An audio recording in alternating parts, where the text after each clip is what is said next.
Trafficking is happening right now.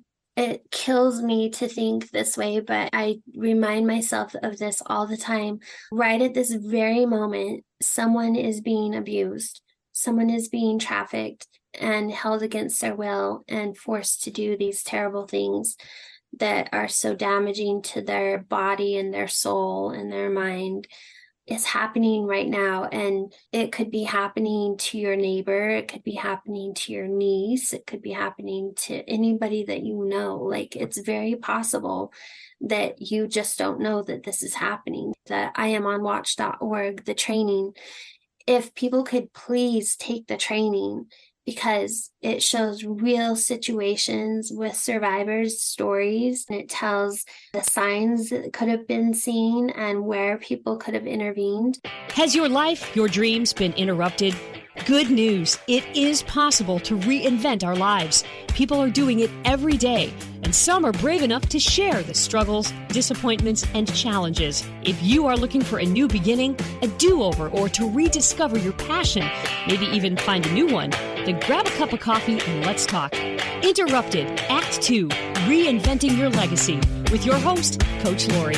Julie Whitehead. She is the author of Shadowed, How I Became the Sex Trafficked Mother Next Door. Julie, thank you so much for being on the show. Thank you so much for having me. I absolutely love you and love to be on your show. I am so impressed with your story because you are so willing to share it, and it's not an easy story.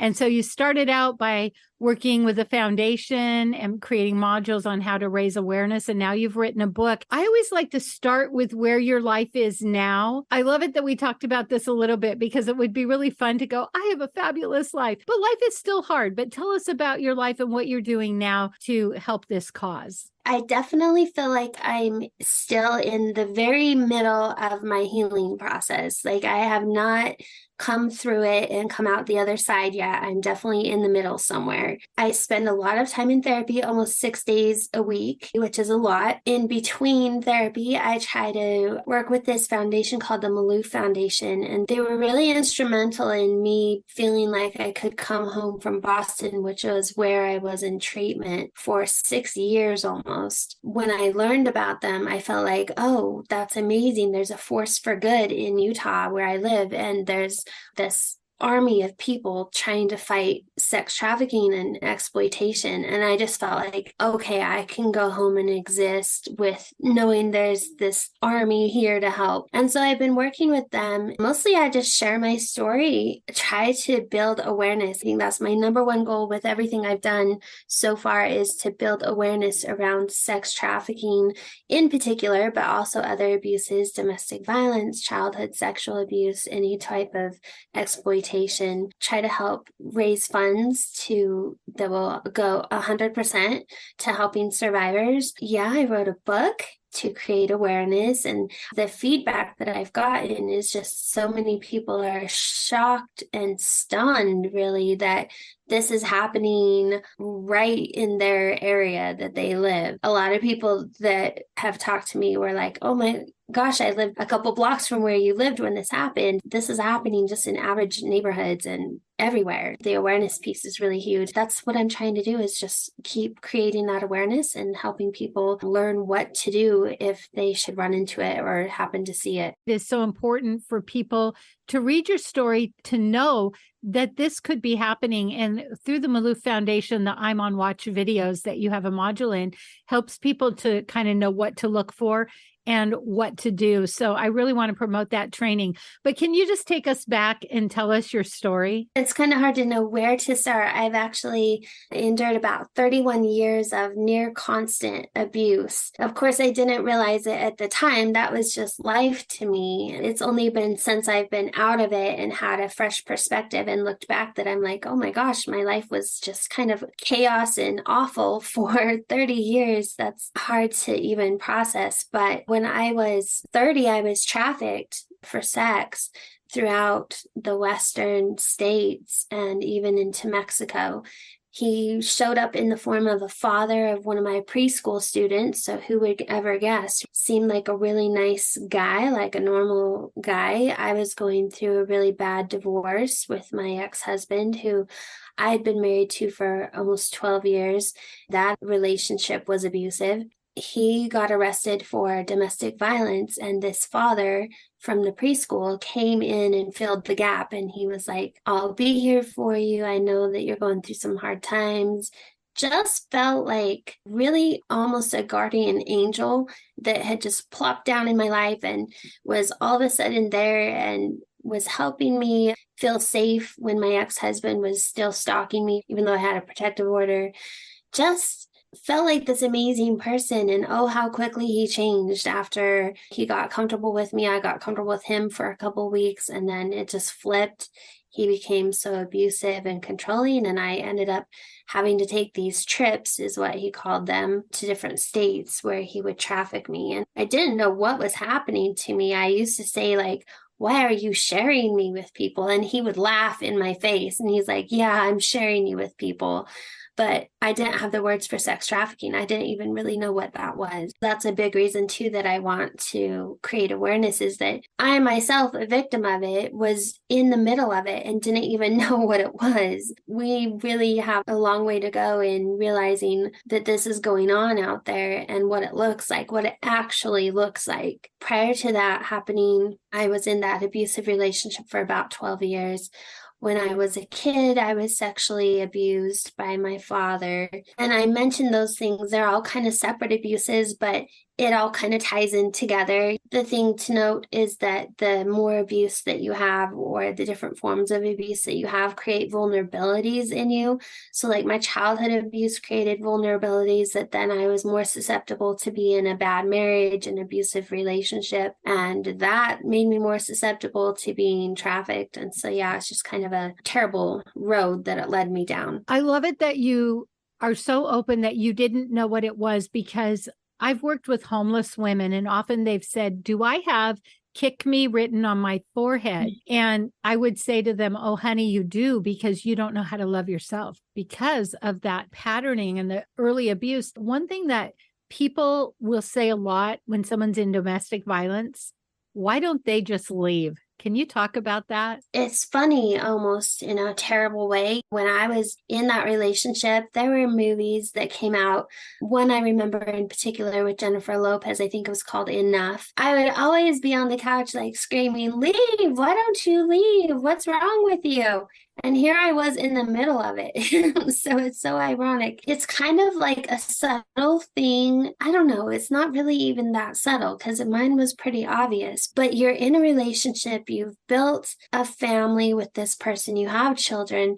For me, there were a lot of threats. Like, if you ever leave me, I'll take the kids. You won't see them again. I'll tell your parents all these terrible things about you in the neighborhood, and everybody will know. So it was really a mind control thing. And I've told people with my trafficking situation, it was even worse. He was very, I'll kill your family. I'll hurt your children. Like, he was very violent. I've told people the mental chains they have on you are actually worse than when I was physically tied up. Like, I'd rather be physically tied up than have those mental chains, because they're just so hard to break. And with my trafficker, we went to the police station once, and he was talking to an officer that he was friends with. And I'm standing there in the lobby of a police station with my trafficker. And I'm like, this is nuts. Why don't I just say something? But he had promised me that if I did that, he would hurt my kids. He would, of course, hurt me, that it would all be worse for me. And yeah, I believed it. The truth is, you'd witnessed it. I've heard women say, if I leave,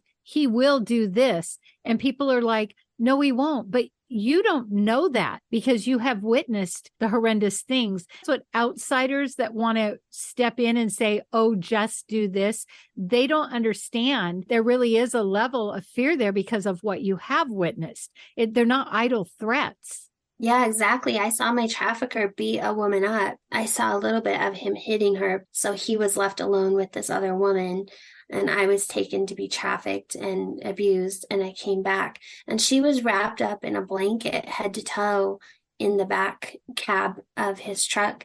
She appeared to me, by all accounts, to be dead. And he had blood on his hands, blood on the steering wheel. I mean, yeah, seeing that, I don't know if I've had somebody tell me maybe that was just a staged thing to scare you. And I'm like, maybe, but it worked. Like, whatever it was, it worked. I believed he was capable of murder. You had mentioned this before, which I'd never thought of, is not only did he threaten your kids, that's a huge burden to carry, to think, man, if I go for my freedom, my family is going to suffer. Yeah, I mean, you feel so selfish. Like, yes, I want out of this with everything in me, but at what cost? I'm not willing to sacrifice my kids. And there's no one to talk to. No, you're so isolated. It really begins to play like mind games with yourself. You start to doubt your own reality. You start to doubt your own decisions and your own mind. And they're feeding you full of information. Like he told me, you'll be arrested if you go to the police because you're doing all of this stuff and it's against the law and you'll be in as much trouble as I would be in. I believed that. I didn't have any other perspectives to give me any ideas. I only had his input. At first, I might have been like, no, you're wrong. But then the longer I sat in the back of his truck while he's trafficking me, I come to believe what he says, or at least enough so that I doubt myself. And when you feel hopeless, it's hard to have any kind of action. Yeah, you definitely start to feel like you're in a completely hopeless situation and you're completely at his mercy. You start doing other things. Like I focus my attention on how do I keep him happy with me so that he doesn't. My biggest fear was not that he would take me somewhere because that was a given, but that he would leave me somewhere. That was a horrifying prospect to me. I knew him. I knew what he was capable of. That was scary enough, but I felt like, I guess the known enemy is less scary than the unknown enemy. I was so terrified that he wouldn't come back that I would actually, it's really twisted, but after I would be abused and he would walk back into the room to come collect me, I was relieved. I'm like, oh, there he is. Thankfully, he can take me home. This is the man that brought me there. Like, that's so messed up, but it just messes with your mind. When I think about how you as an adult could barely process it, think about these children that can't make sense of it. And we know that there are kids living in their own home being trafficked and their parents have no clue. Yeah, there are. There's many of them. And people would think, well, just go tell your parents. But the mind games are they're experts at what they do. They don't choose the really confident child that's going to do that and report everything to their parent. They know what they're looking for. I always say the wounded gazelle. That term is just so perfect because my trafficker chose me because I had just come out of a broken, damaged, abusive relationship for 12 years. I'm sure he didn't know right off that I had been abused as a child, but he probably had his suspicions. He knew what he was looking for. I was the perfect victim. These children are no different. They're going to pick the child that maybe is withdrawn or has some sort of trauma or something going on in their lives. These aren't the kids that are going to stick up for themselves, typically. And that's why it's so important for our communities to be watching out. Your story amazes me that you were brave enough to tell somebody you needed help after people had driven by, witnessed him hurting you on the freeway, dragging you by the hair, never stop. Can you tell us about how you got rescued? It's really just happenstance. A lot of factors came into it. I was feeling it was completely hopeless. Coach Lori here. I am not anti-aging. I am all about aging gracefully. Did you know we stop making collagen at a certain age? And did you know powdered collagen has to go through your whole digestive system? So I am a big fan of Glow Liquid Collagen. It helps me age gracefully, inside and out. To order, check the link below. By the way, if you order two at the same time, free shipping. Or if you would like to be an affiliate, make a little extra cash, click the affiliate link. It's really just happenstance. A lot of factors came into it. I was feeling it was completely hopeless. I don't know if this was necessarily true or not, but I felt like I was getting to the end of my term with my trafficker and that he was going to need to get rid of me. I had it in my head that I was probably going to be killed. That played a factor. I think my hopelessness was just at a point where it's not that I didn't care anymore, especially about protecting my kids anymore. I just felt like I couldn't do it anymore. I was just kind of at the end of my rope. My trafficker told me that he would like to purchase the truck that he was driving. He worked for a trucking company. He wanted to purchase his truck and he wanted me to meet with his employer to finalize the sale of this vehicle. He kind of implied if I did that, if I was successful, that he might let me go. I don't know how much I believed him on that, but it gave me a little pearl of hope. I didn't really have a choice. He told me I was doing it, and so I was. He gave me his employer's phone number. I reached out to him and made an appointment to meet him for breakfast to discuss this truck. Well, that was his idea. I just said I needed to talk to him about the truck. And he's like, let's talk about this in person. Let's meet for breakfast. And I told my trafficker, and he was like, yeah, do whatever you have to do. Because normally he'd be like really furious if I was talking to another man or talking to anybody, actually, but especially another man. But he wanted me to make this still happen. He sent me off to the meeting. His employer that I met with, from the get-go, I could tell that he had suspicions that something was up. Well, I know I was acting in a way that was kind of giving off signs that I was not okay. Like I wasn't making eye contact, and I was really timid and shy and looking around myself the whole time and kind of just really nervous and agitated.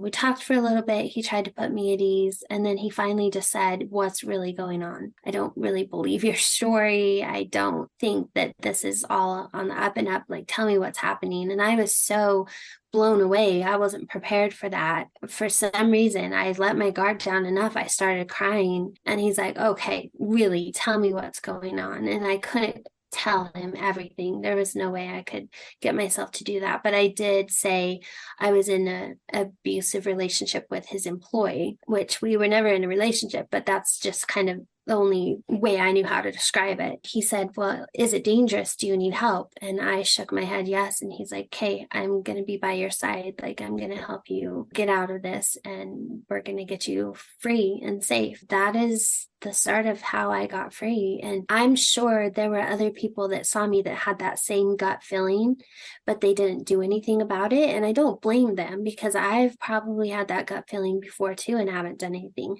If you don't know what to do, you don't know what to do. He's my husband now, the man that rescued me. He hadn't been through any formal training or anything, but he just followed his gut. Yeah, he just followed his gut and knew that something was wrong and took action to help me. And that's how I got free. What was the next few hours like? Yeah, it was really tense, super tense. I've never been so nervous in my life. I left the meeting with, his name is Barry.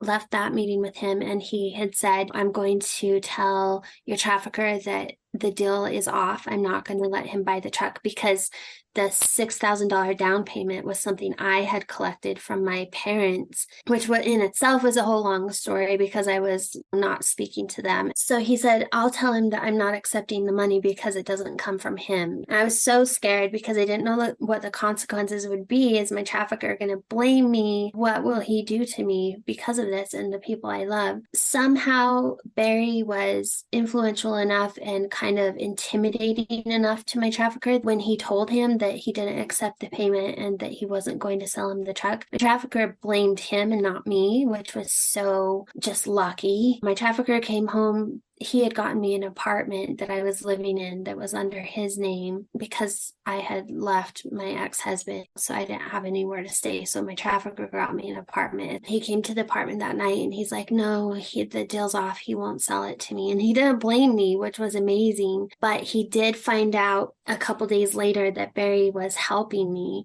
Barry's idea was that we would move me from the apartment quickly as possible. And I actually slept on Barry's couch for a few nights so that he knew I was safe. So yeah, it was really complicated. We moved out of the apartment. I actually moved in with my parents for short term. That wasn't really the healthiest, but it was safer. Even after Barry and I got married and we were living, of course, in our house together, my trafficker still stalked me for 3 years. I had to get 2 stalking injunctions with a civil and a criminal against him. And it worked. Like, he was stalking me. He was keeping the pressure on me. He would show up at places. I'd be at the store and there he'd be on the aisle across from me. And I'd just be absolutely terrified and have to ask the managers to walk me to my car. He kept me in fear for a good 3 years, trying to keep the pressure on so that I didn't tell the story. And it worked. I didn't tell the story. I just said that I had been in an abusive relationship with him. I didn't tell Barry that I had been trafficked. Well, I didn't have the words that I had been trafficked until I went through therapy. And that's where that kind of all came out. So how long after that did you end up getting in therapy? I married Barry in June. I got free from my trafficker in March. I married Barry in June. He stalked us for 3 years, but I call it my best life for 5 years. Like, it's really sad. For most people, it would have been the worst time of their life because I was fighting against my trafficker for stalking and being scared all the time. And I was in a horrible, my lawyer told me the worst they'd ever seen custody battle for my kids, because I had actually lost custody of them during my trafficking situation for a year. And so I was trying to get them back. But despite all of that, I lived like what was my best life. I was finally free of abusers. Like, I hadn't been free of abusers ever. Life was the best it had ever been. I was with Barry and he was loving and kind and protective. 5 years into it, I started getting so sick, just having like all these symptoms. I'd go to doctors and they'd say, I'm so sorry to tell you this, but you have all the signs and symptoms of colon cancer or stomach cancer or MS, or I can't remember all of the diagnosis. And then they'd run all their invasive tests and come out to find that I was fine. So it became very apparent to us that it was in my mind, like not in my mind, but in my psychology and my emotional well-being, my mental state that needed the help and the therapy. And so that's when I finally went. Wow. From all that you've been through. I just see you so brave on so many levels, asking for help and then going to counseling, because often that's hard. Like, I've made it through. Now you want me to go to counseling? Yeah, counseling was hard. I mean, I'm still in it. It's the hardest thing I've ever done. I know it sounds really weird, but I say that it's harder than actually surviving the abuse and the trauma itself. Because when I was being trafficked, I had two choices: give in or survive. My choice was always to fight and survive. I did whatever it took to do that. And that was my sole goal, is to survive. In therapy, you finally come out of the abuse. Like you say, now you want me to go back and remember it in detail? Like, that sounds horrible. And it was horrible. It is horrible still, but it's the only way through it. Like, that is the way to go right through the middle of the trauma. And there's a lot of ways to try to go around the corner or around the edges of it. They don't work, at least not for me. They didn't work. I just kept being sucked down and pulled down emotionally and mentally. Going right through the middle is the only thing. That's what I needed to do. It's been hard. I've never really felt like it was a defeat to go into therapy, but I definitely feel like it set me back. And it did. Here I am 7 years into therapy and they're telling me that I'm probably halfway. And I'm just like, I just want to move on already. But my brain is, and my body's not ready to move on because I still have flashbacks. And I just went on a bike ride the other day and caught myself having kind of flashbacks of being in the truck. Oh, it's so frustrating. I just want my brain to move on, but trauma latches on and holds on tight. It's very necessary for me. It sounds like with counseling, you get tools to help you when you get in those situations, but also it gave you the language to be able to actually share your story. Yeah, for sure. Helped me realize, I mean, when when I first went into therapy, they had me fill out a sheet about like my past, my history with my family. And I was writing these answers.